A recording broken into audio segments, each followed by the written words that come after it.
And a good Thursday morning, Birds fans. Appreciate you streaming in with us here on Birds 365. You got Mac and Mac. That'd be John McMullen and Jordan McDonald. We've got you for the next couple hours and a couple of good Eagle guests coming your way.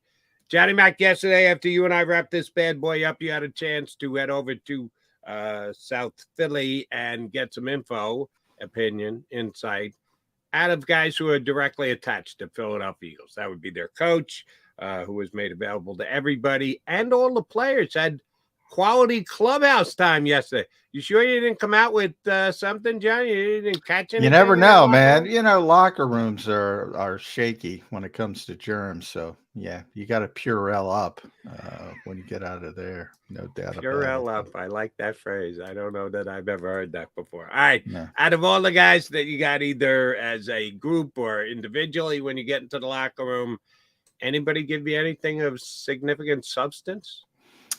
Well, you know, substance is a vague term when it comes to the NFL. But yeah, I mean, Dallas talk, Dallas Goedert, and obviously, you know, he hasn't been what we've expected early in the season. So, but he's a team guy and he holds down the fort. I thought it was interesting that, you know, Nick Sirianni was talked to about Britton Covey in his game.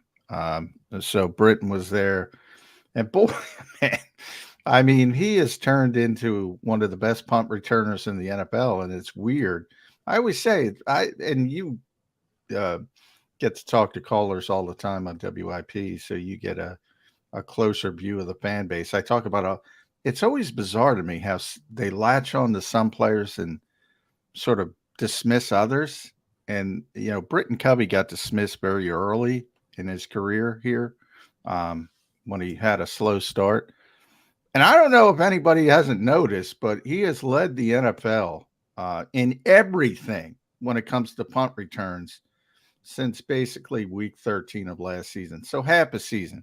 I don't like that. I get it. You know, you pick and choose. But we talk about startup costs all the time on this show. And, you know, he was a rookie. And, you know, we were talking to him for a long time yesterday. He's like a student of the game. And one of his idols was, as a punt returner, was Darren Sproles. You know, Darren Sproles averaged 7 yards a punt as a rookie. You know, some people think he belongs in the Hall of Fame. They don't put special teams players in the Hall of Fame, but some people have made that argument. One of the greatest returners of all time, Darren Sproles. He struggled as a rookie. People struggle sometimes as a rookie, not Jalen Carter, but most people struggle. And he has turned the corner, and he's been unbelievable. But for whatever reason, a lot of people haven't caught up with that. And Nick Sirianni was mentioning, you know, called him a hidden gem, great punt returner, great teammate. So that was a big part of yesterday's locker room availability. And yeah, this team is 3-0, but no style points. So that seems to be where everybody is. And I'm going to throw something at you, Jody, because Tone asked me yesterday, and he said the defense was carrying the offense. And I'm like, well, technically the offense has been better than the defense. Really? You believe that? Well, statistically, I mean, let's see. I mean, it's a very small sample size, so it's not that meaningful, but they have the 6th ranked offense, the 12th ranked defense. I mean, they've just been doing it a different way. They've been running the football. Well, yards is yards. I mean, they're at 450 and 476. I mean, that's pretty good. Maybe it's not what people want, but you look up and you say, they're moving the football. Maybe it's not moving in the way people had imagined, but I mean, I think both sides have played well, played good enough to win the games, and that's all that matters. But yeah, I found that curious that he phrased it that way. Yeah, I disagree with the numbers there. I would say the Eagle defense has played better than the Eagle offense. It's very close.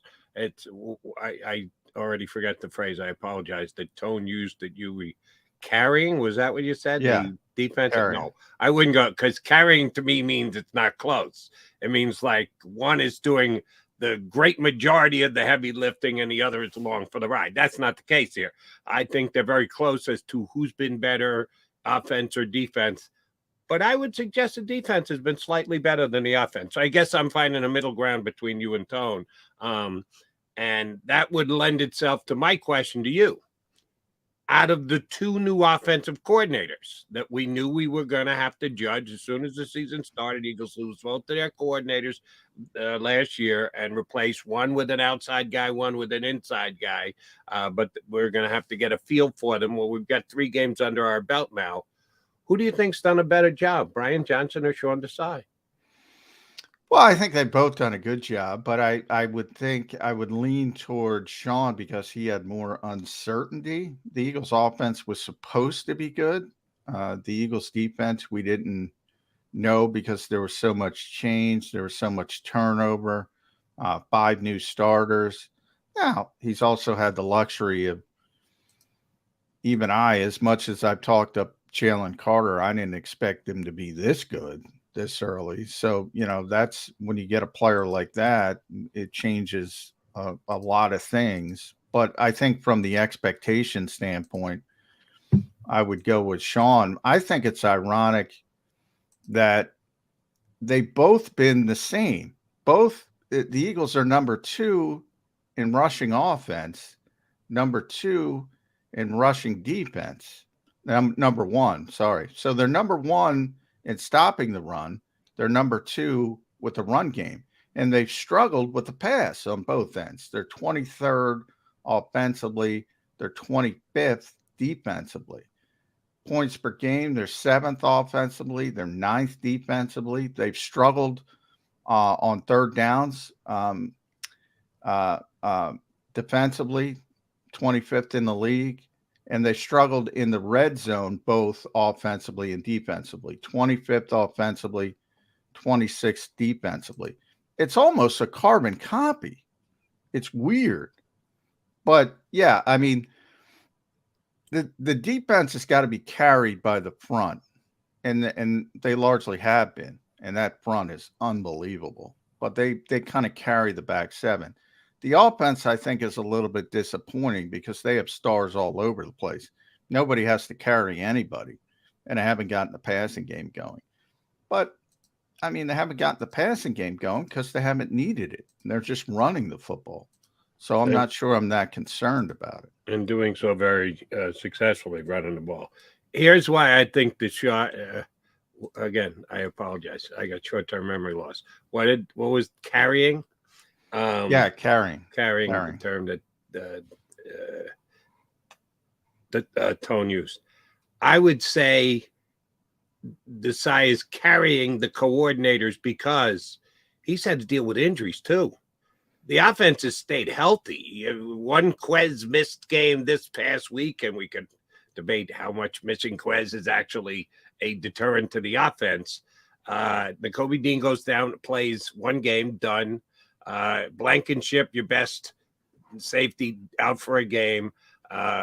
You lose your arguably best cornerback, who you've now chosen to move position. Bradbury goes from outside to injured to the slot in 3 weeks. They've dealt with a lot more on injuries on the defensive side, and you got Hassan Reddick playing with a club on his hand and hasn't been near what we expect him to be. Sean Desai has had to deal with a lot more adversity via injury than Brian Johnson has. So that's why I would say the comparison between the 2 coordinators so far hasn't really been all that close. I think it's hands down Desai.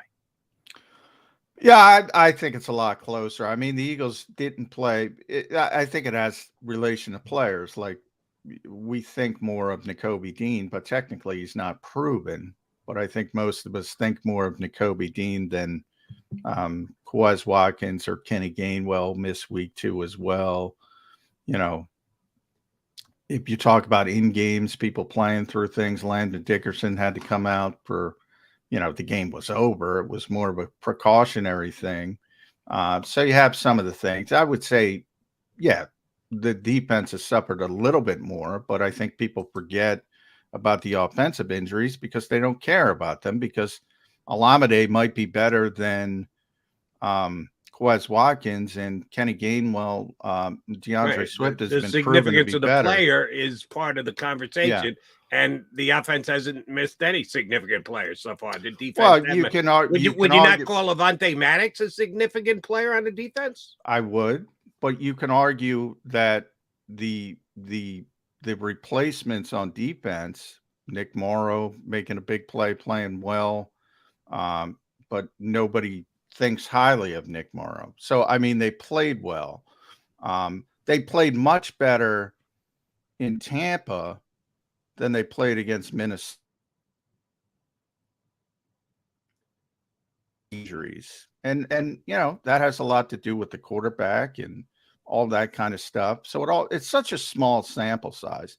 Now, long term, you know we don't know what Sam Howell is, and we'll start talking about the Commanders in the coming days. But now you have Sidney Brown out as well. He's got a hamstring.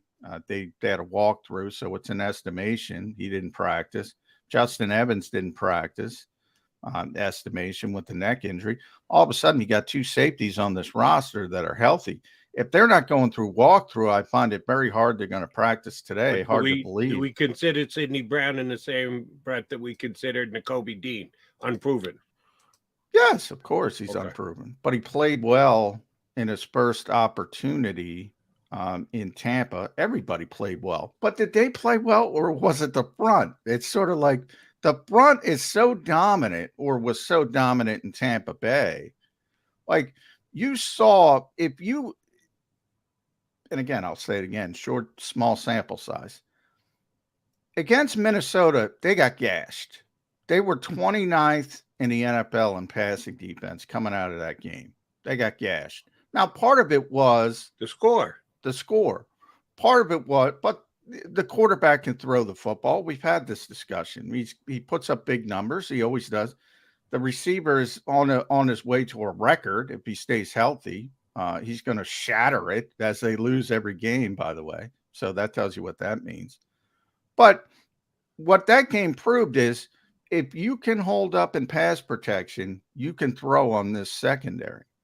Now, can you hold up in pass protection against the Eagles? That's the key. Washington is giving up more sacks than anybody else, so it doesn't look good this week.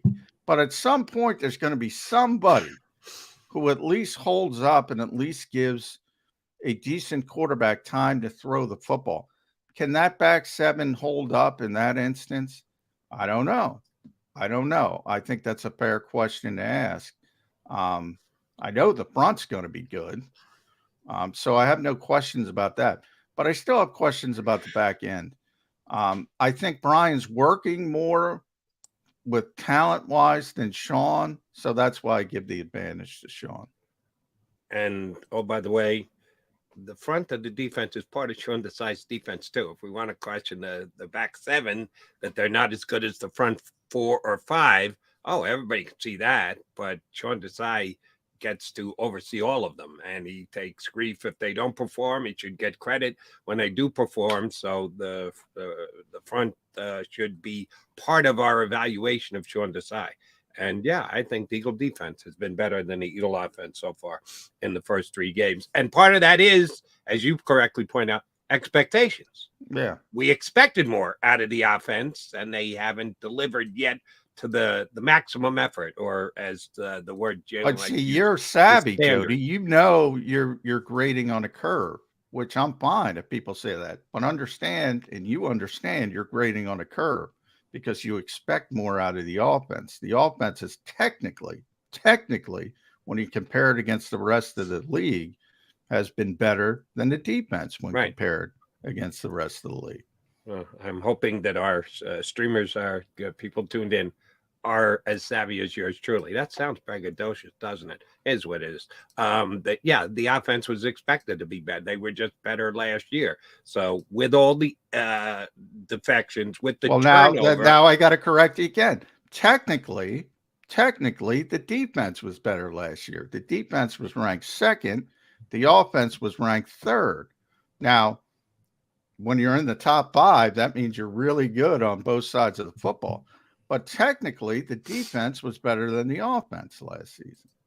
Fair enough. But technically, the offense lost nothing. Actually, the offense lost nothing. If you look at the way that Jurgens has played, the defense lost some significant talent. And you see a guy like one of the things that I attribute to coaching a lot is getting the players you have to play better. And Jordan Davis is playing significantly better this year. I give a lot of credit to that, to the coaching, that they got this guy up to speed.